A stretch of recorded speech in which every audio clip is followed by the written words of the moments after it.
Hi everyone and welcome back to the Paperless Movement YouTube channel. I'm Tom Solid and today I have another awesome guest to the show. It's Tamer Shahin.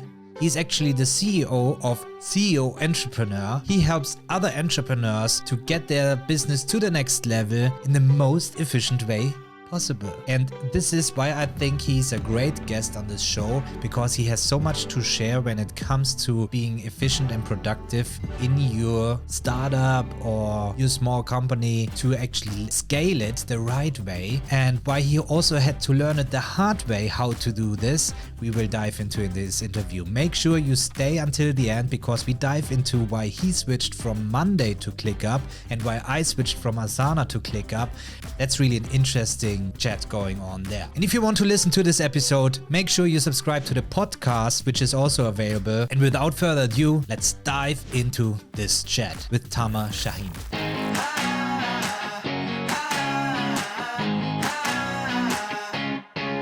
Tamer, awesome to have you on the show. Thank you very much for joining. I'm really excited to introduce you to my community. Maybe not many know you in my community, but surely they will after this interview, because you have a lot to share when it comes to productivity for entrepreneurs, as I am. Please introduce yourself and your company and what's all about and what you try to achieve there. I think you can explain it much better than I could. Let's do it. Thank you, Tom. It's really nice to be here, and I'm very, very happy and appreciative that you've given me this time. So I think there are two things that I want to say here. First of all, let me talk about my company now, CEO Entrepreneur, and what it does. But also, I think what the history behind why I started this and why I'm here is actually a little bit more fascinating. So CEO Entrepreneur is all about helping small business owners really grow and take their business to the next level without the growing pains. You and I know as much as anyone else, we as entrepreneurs work hours and we get completely overwhelmed because we are trying to do probably more than one person's role in our businesses. So the importance of productivity and the importance of having a real sort of framework to work towards as you're growing your business is really, really important. Now, the reason why I started CEO Entrepreneur was literally I couldn't find anyone that would help me as I was growing my businesses in the past in the way that I really wanted. There were a lot of coaches out there, but most coaches had really never started or run their own businesses before. And I was one of those people that tried. I hired a lot of coaches. They would sit there and try and sort of say to me, what do you think? And I'd say, I don't know. Tell me. And they would be like, what do you think? I'd be like, I don't know what to do next. Tell me. So yeah. So when I went through a couple of things, I grew up, just as a sort of a little bit of a background story, I grew several multi-million-dollar businesses. One of them actually scaled to $100 million. And we were pretty much a global influencer in the field of digital health. I ended up writing in Forbes, giving a TEDx talk. However, in the same way that it was incredibly successful, I had a huge catastrophic failure. I mean, really catastrophic failure. I ended up having to bail my business partner out of prison. I had ended up having to fire everyone. I think it was over 40 employees. Within the space, I think it was 30 days, we were having investment into the business at $100 million, and we delivered an 8-figure project to a really powerful client. And they ended up, after we delivered it to them successfully, they turned around and they said, our administration has changed and we are no longer honoring any past contracts. And we were absolutely devastated.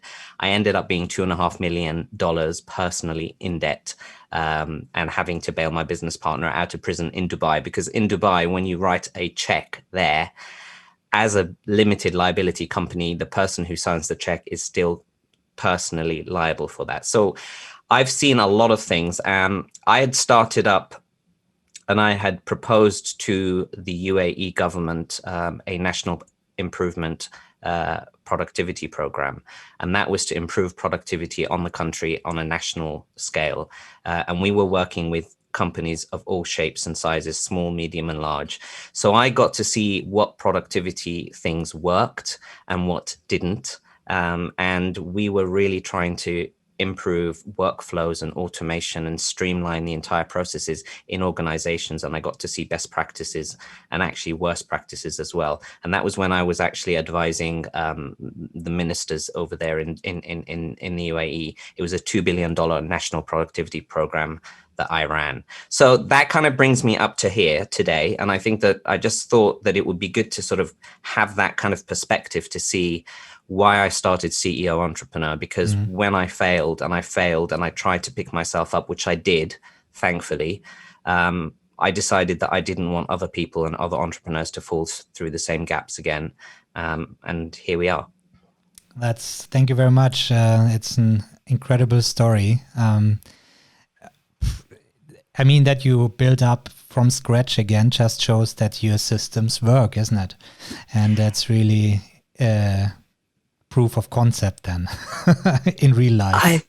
I think so. And I think that this is one of the things that I learned over the years. And one of the things that we really teach a lot at CEO Entrepreneur is making sure that you have the right CEO mindset as an entrepreneur. And that includes having the right systems and processes and workflows in place.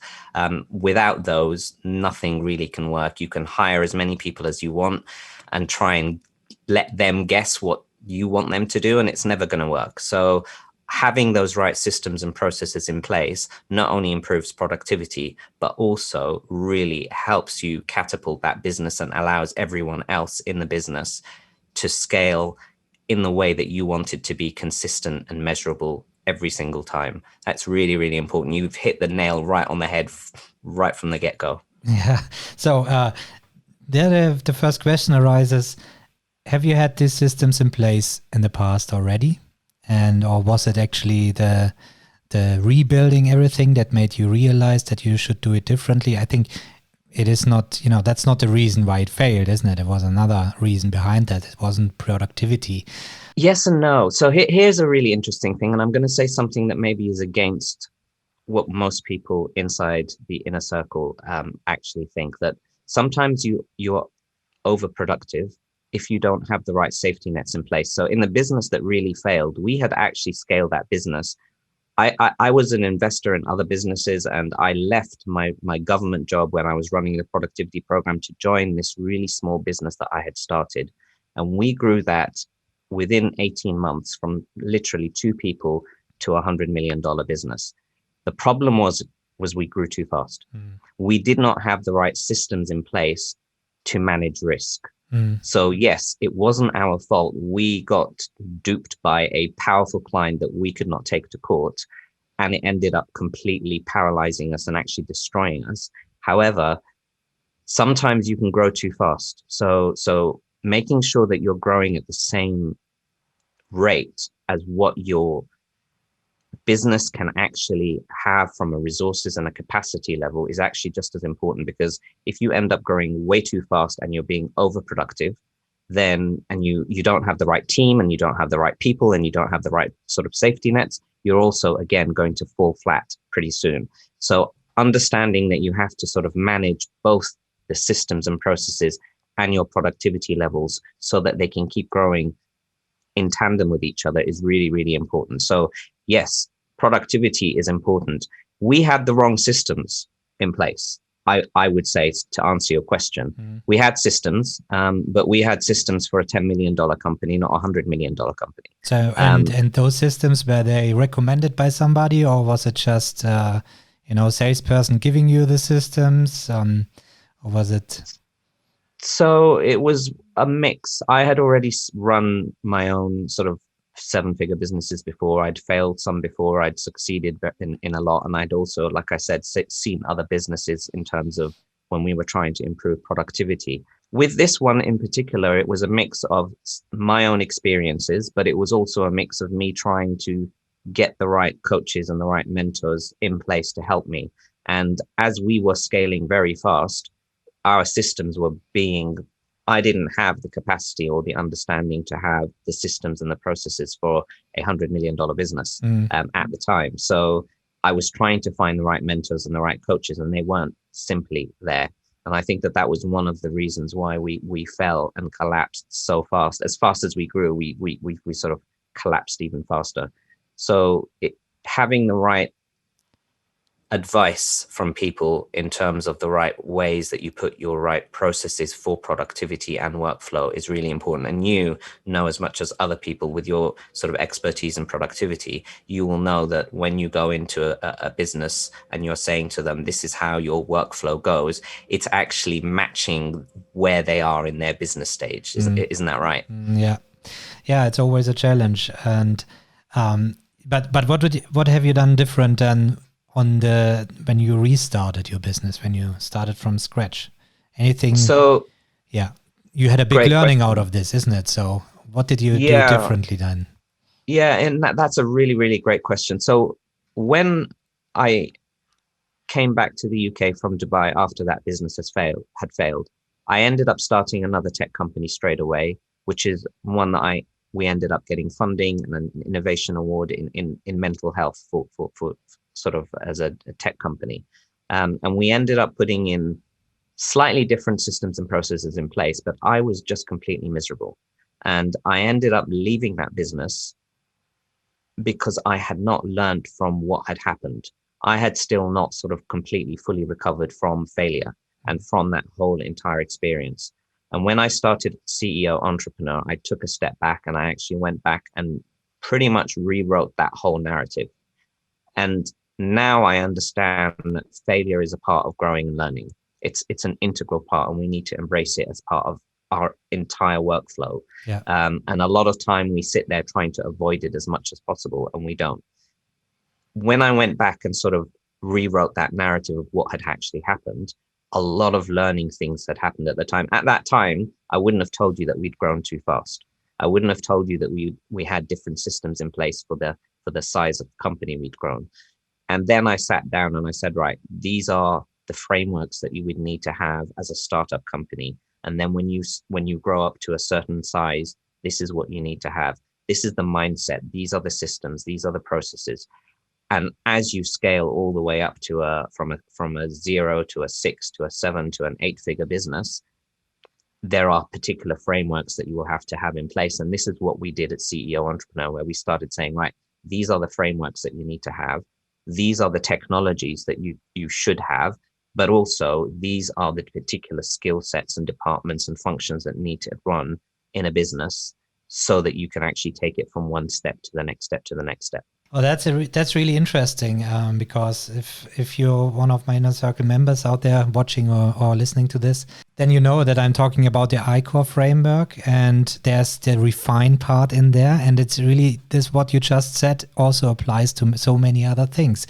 You have to make mistakes to actually learn from this, and that's really a crucial situation then, that you then go back and think what went wrong, what can I do better? And even if it went okay or even good, still think about it, what could be improved. So that's actually the refine part. And that's what you did there as well. And it's really nice that not only you made the lessons learned there, but now you build the framework for other entrepreneurs to make, and you set a very important step there, to have solutions for different sizes of the company and different situations in time of the CEO he is in and so on. I think that's really important because there's so many advice out there.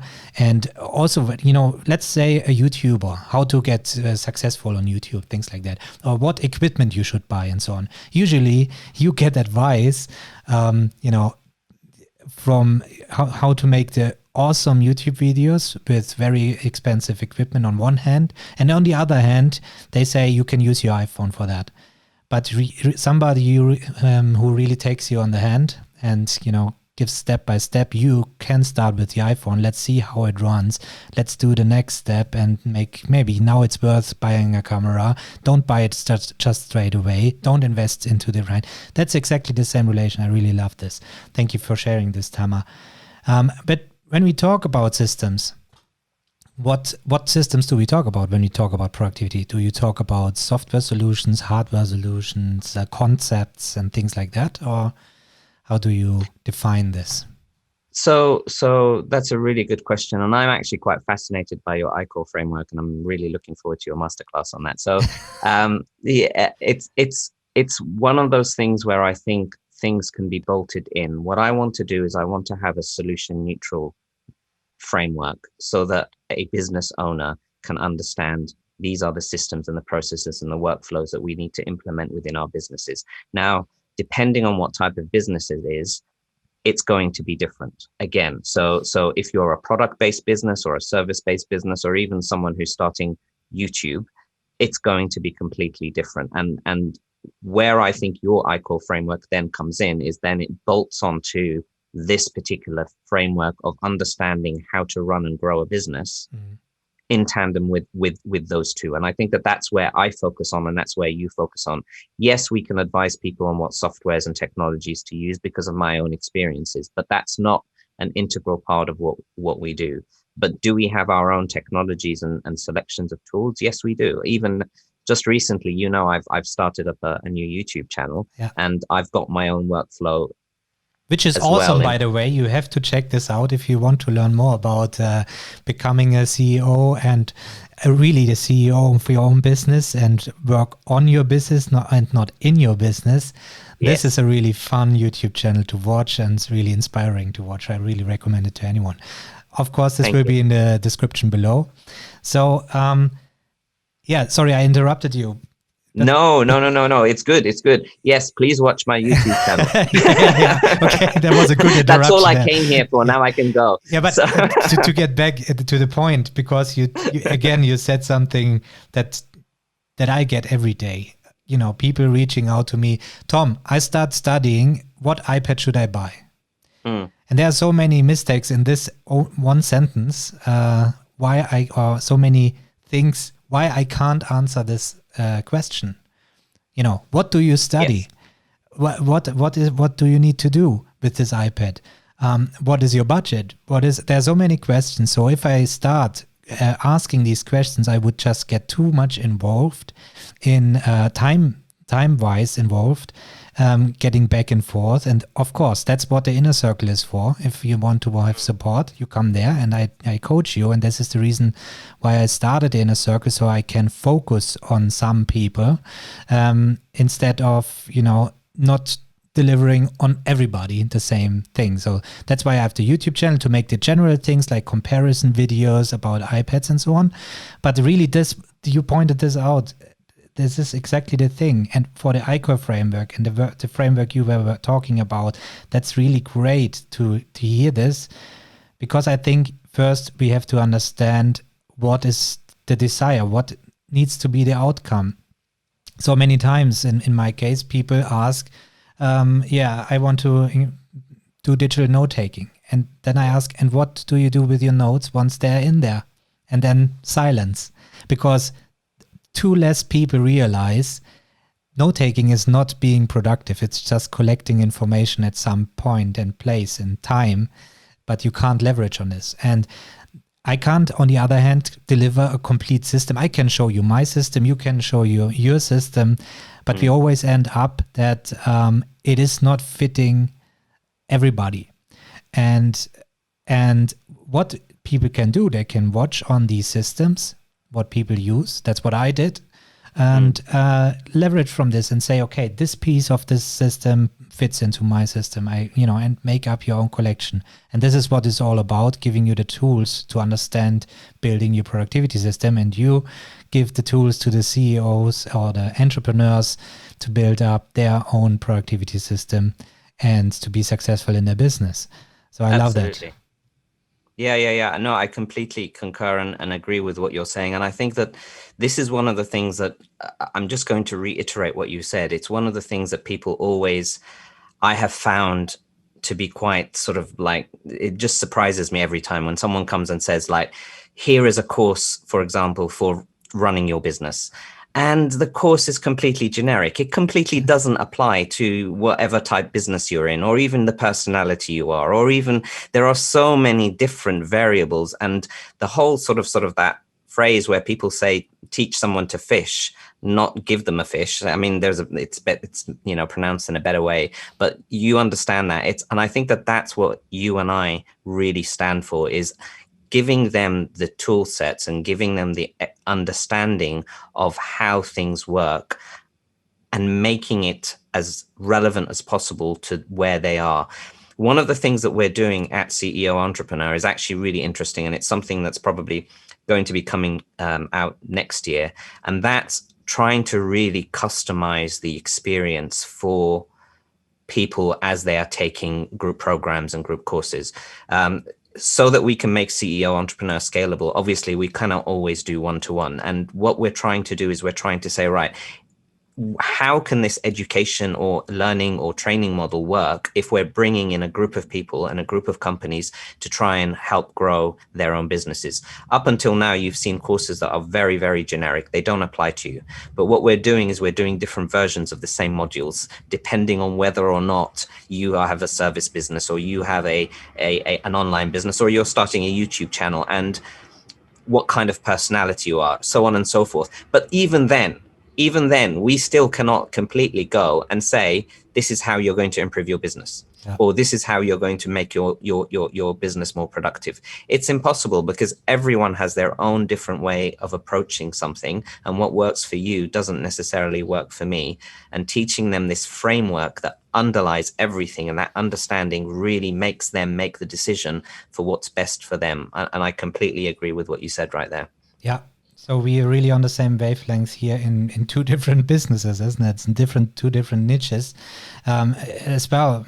Some people join my inner circle, and then maybe they are disappointed that they don't find the right template or course they were looking for, and they don't realize, and that's then on me to point this more out clearly. That's why I'm saying it here now as well.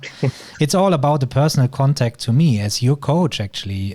You join the inner circle and you pay for getting direct contact to me. So we will have the chance to discuss the situation of your productivity system, what is missing, what could be improved, things like this, and help you to discover it on your own, actually. You know, it's just a guidance I'm giving. I'm not saying you should do this way and it only works this way. I'm always happy when people realize on their own, this could be the way, and all I give is solutions to the bottlenecks they have, or maybe connections between missing pieces and so on. Obviously also advice on software and hardware solutions, but you also give direct coaching for this very reason, isn't it? Yes, absolutely. And when we're getting to people that are really able to scale their businesses, and I can see the potential of them being able to take their business to that next level, then yes, we are in the process of directly coaching.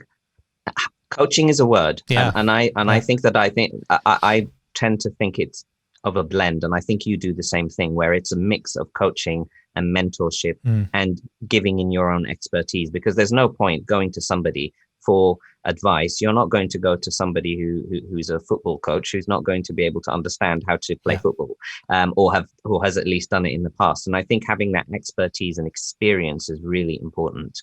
And when they get that experience as well, it saves them potentially years and years of hardship. But even so, even us as a business, we will switch from technology to technology as time moves on. So there isn't one single thing that is fixed, even for that same person. Previously, and I think you've done something similar. You've moved from Asana to ClickUp. We've moved from Monday.com to ClickUp as well. There we go. Completely independently, by the way, may I add. But it's one of those things where we decided actually it was time to change the way that we did certain things, and this particular software tool worked better for us based on what we want to do right now. And it might change again in the future. So that was a really nice insight into the general way, and it's good that you pointed out the difference between coaching and mentorship and so on. I absolutely agree with this. But now you mentioned ClickUp, and I was just going about to this area as well. No. we just had the CEO from ClickUp here in the interview, so we have to talk about ClickUp. We surely have maybe different reasons why we switched to ClickUp, and I'm not sure if I'll stay with ClickUp. And it's, I'm still on a discover phase there. And you mentioned this in the very beginning already.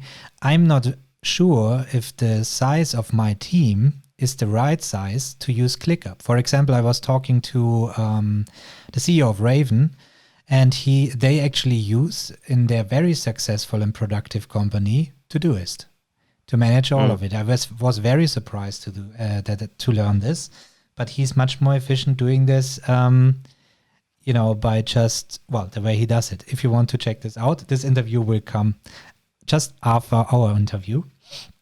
So the next episode. But for I tell you why I switched to ClickUp and why it made click then, and you tell us then. Yeah, why did you go to ClickUp? Because you are also, I think, an Asana. Exactly. And I implemented Asana in many different teams, and Asana is really it's a very reliable tool and very stable. So you never have the feeling that you will miss data or anything. And the reason is very simple. It is very limited when it comes to automation. And if anyone follows me, I try to automate everything. And there's a simple thing that I think Meister Task was the first tool who had this, which was moving in a Kanban board one card to the next column, and you can apply a different person automatically this way, just by moving it forward in the Kanban board. And this is what Asana now added with their rules, but ClickUp is just, they just implemented it, but they're already so far ahead with this that I really saw the potential there, auto-applying templates, and all of this is nice. And then the approach that they can do it all, I'm always skeptical when it comes to this, especially with the docs, and you can build up the wikis. I'm not very sure about the structure there and how easy it is to organize these things. So I still stay in Notion for now, but certainly I would love to have a single source of truth. And I just switched recently, and I will check it out right now, how it goes, and then I see if I stay or if I leave. Will he stay or will he go? It's interesting. I'll tell you why we switched. There we go. So we also were looking for something that had potential for the future. So when I start any company and when I grow any company, I put a strategy ahead for at least 3 years, if not 5, and I understand where the company, if all goes well, goes down a certain path. And I didn't want to be in the process of consistently switching between tools that we outgrew, depending on where the company was going. And I thought that ClickUp was one of those tools that could actually work at this level of where the business is, but also something that could work a year and 3 and potentially 5 years down the line. Again, things change, and that's not a fixed thing. I am a huge fan of automation, and I'm a huge fan of making sure that things are consistent as part of, like, number 1 for productivity, but number 2 for repeatability. And I am a huge fan of making sure that things can be repeated consistently and measured, and so that we can make sure that things are always there, done the same way. Same quality. And ClickUp was one of those tools that I thought could actually do that for us.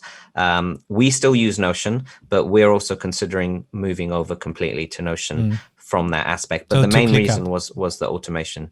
Sorry, to ClickUp, you mean? Yes, moving over to ClickUp. Yeah, you said Notion. Not to Notion. We're moving up. We're potentially moving over to ClickUp. Yeah, okay. We can do a lot of things, but also it works very well for a lot of the way that we're working remotely. So we've got a lot of people that are working virtually, and it's worked beautifully during the pandemic. And there are a couple of other things that I really like about the way that it operates.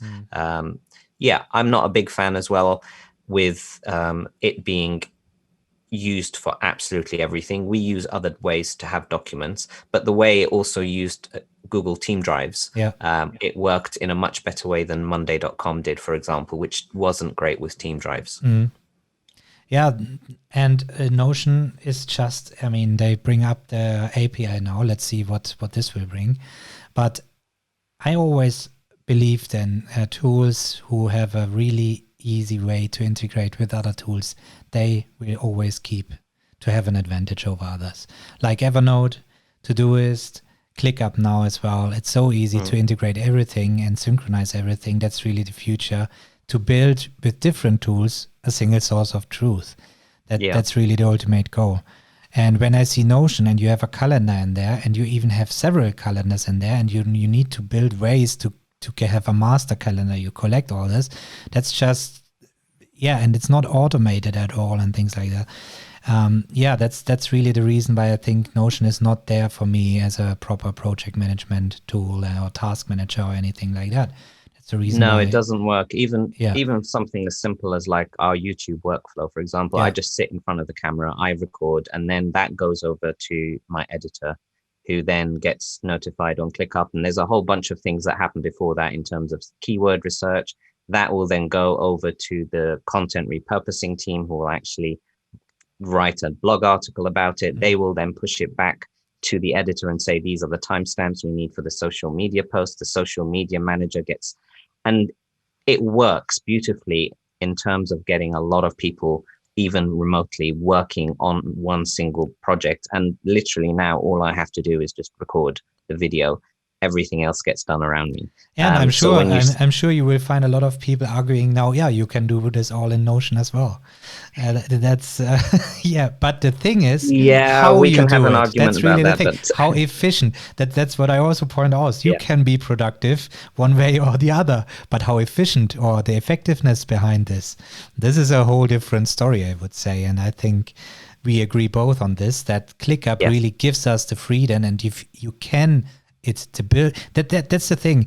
There was a comparison between Evernote is for librarians, Roam Research is for gardeners, and Notion is for architects.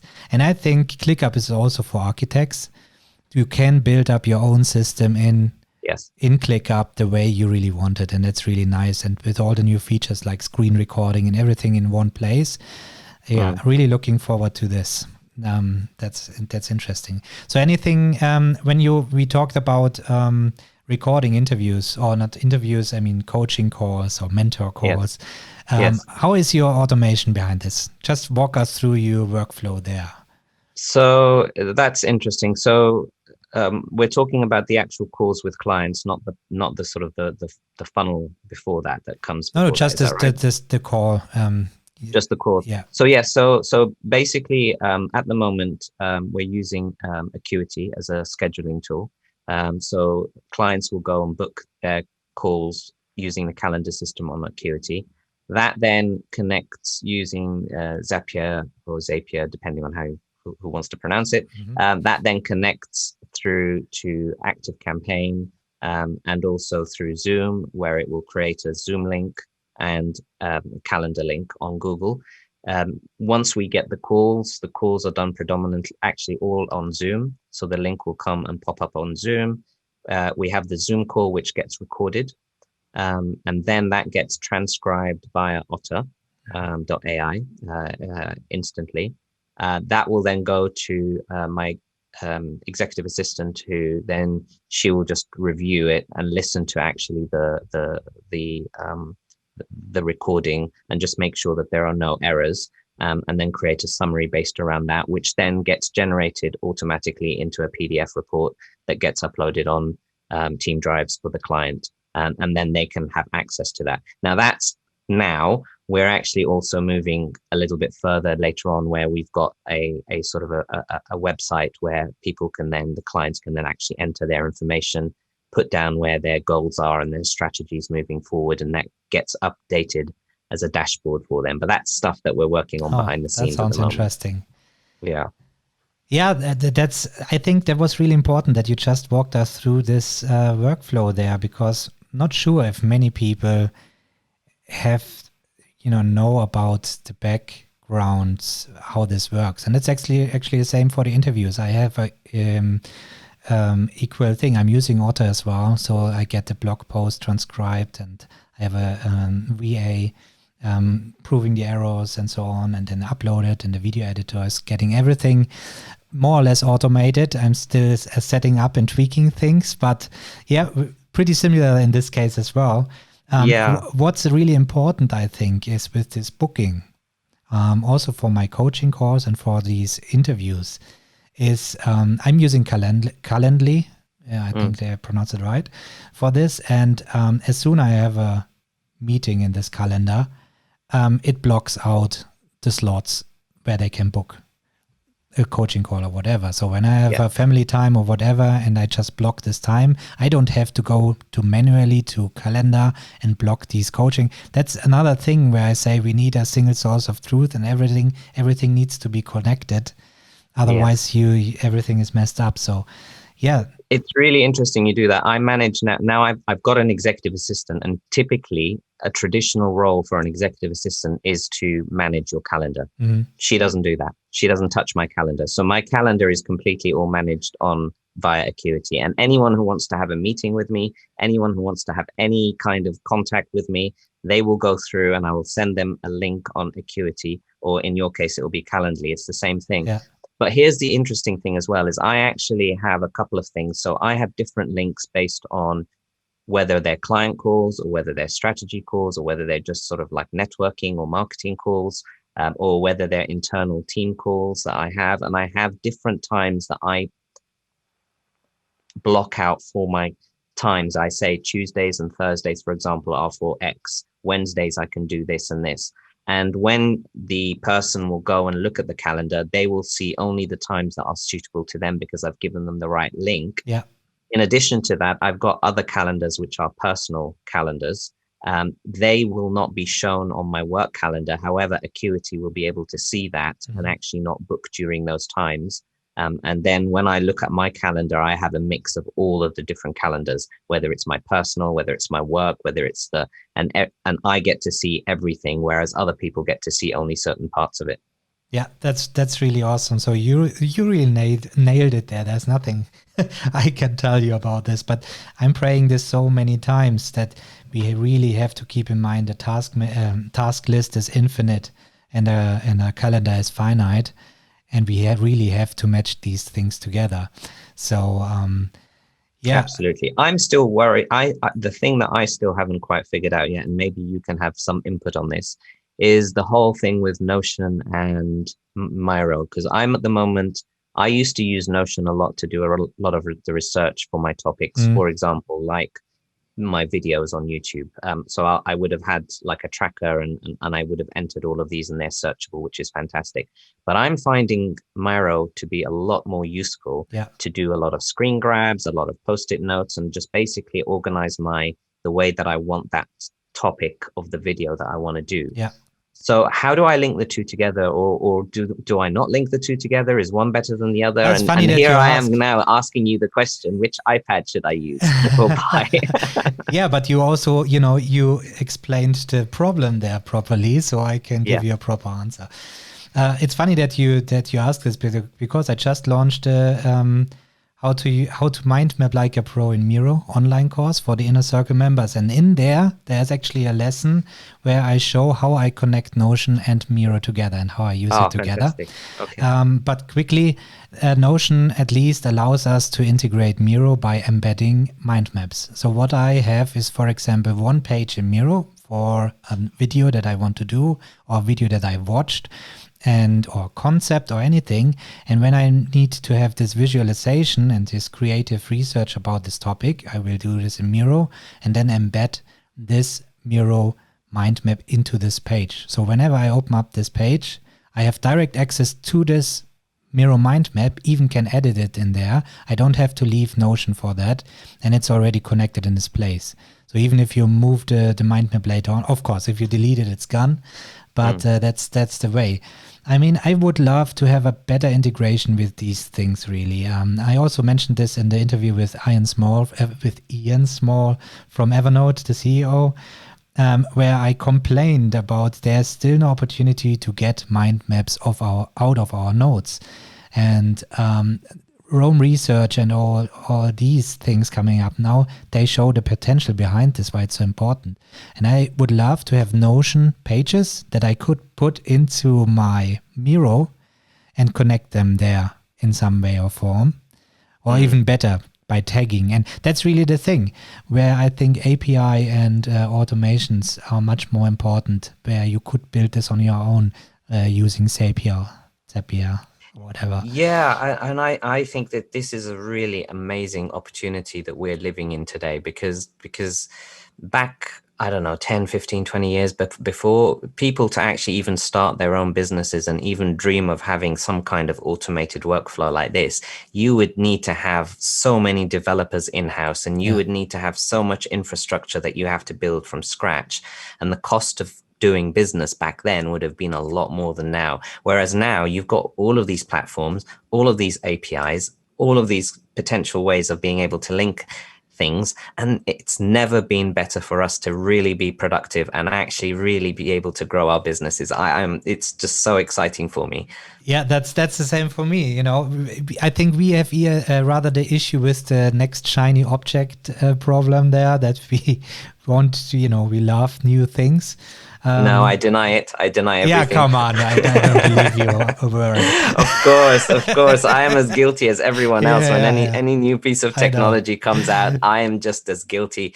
We all have this shiny object syndrome, and it's just one of those things that you need to sometimes say, okay, that's really the other issue now. Now we have all the opportunities, but we get overwhelmed. And that's really, we don't get anything done because we are stuck in managing the tasks and all this.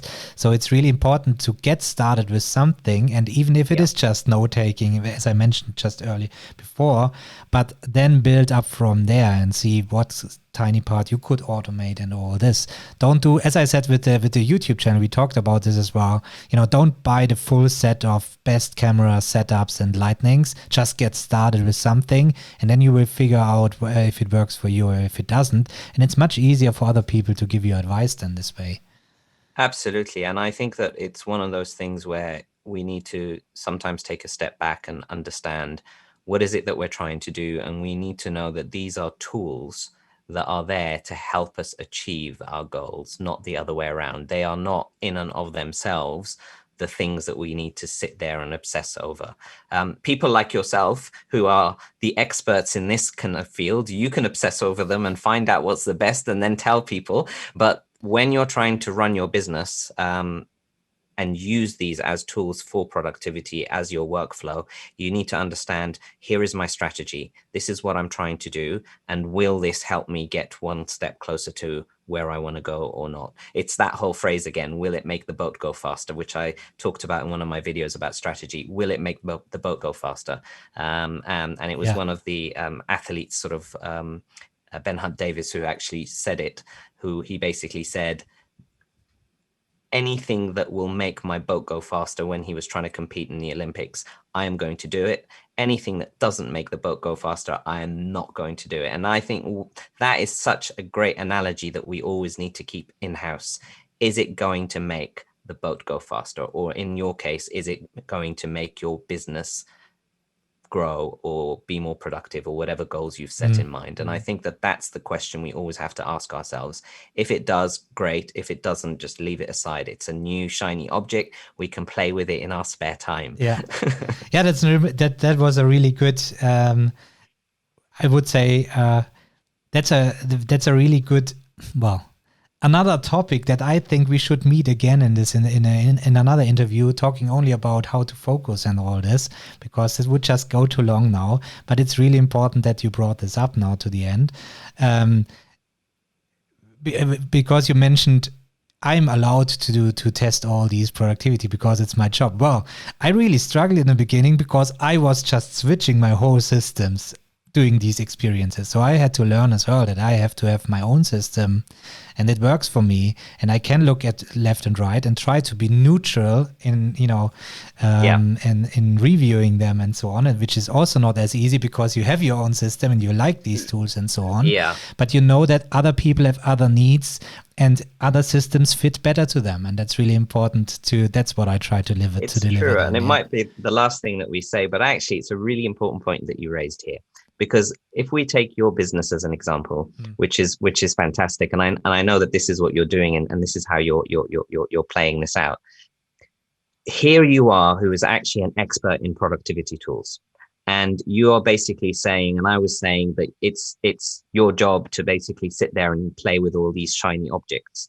However, when you've got your system in place as what the business is going to run, that should be a completely different level from what you sit there and review and play with and say, right, this is good for this person and it's good for that person. And those two distinctions there, even within a business that's all about playing with productivity tools, Yeah.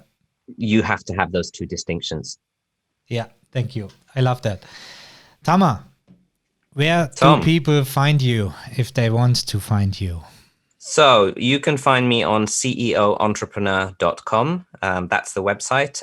If you want to, there's a quiz there which will help you understand what your number one problem is in your business. Just go there and there will be a button for quiz. Please click on that. You can also find me on YouTube under the CEO Entrepreneur channel, and I'll look forward to seeing you there.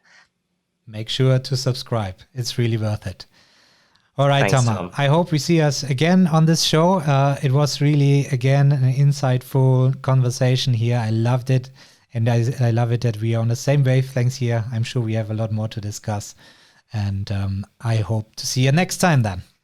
Thank you, Tom. Appreciate it. See you next time. So this was really interesting, I think. I learned a lot again from Tamer. He has such a wealth of experience and knowledge when it comes to building your business. So if you're an entrepreneur struggling, I really highly recommend check out his YouTube channel, and you will already learn so much there, or reach out to him directly. He's really an awesome guy. And I'm really looking forward to have another conversation soon with him on this channel. If you don't want to miss those interviews, make sure you subscribe to this YouTube channel and to my podcast. And if you like this video, give it a thumbs up and share it with your friends, and I'll catch you up next time.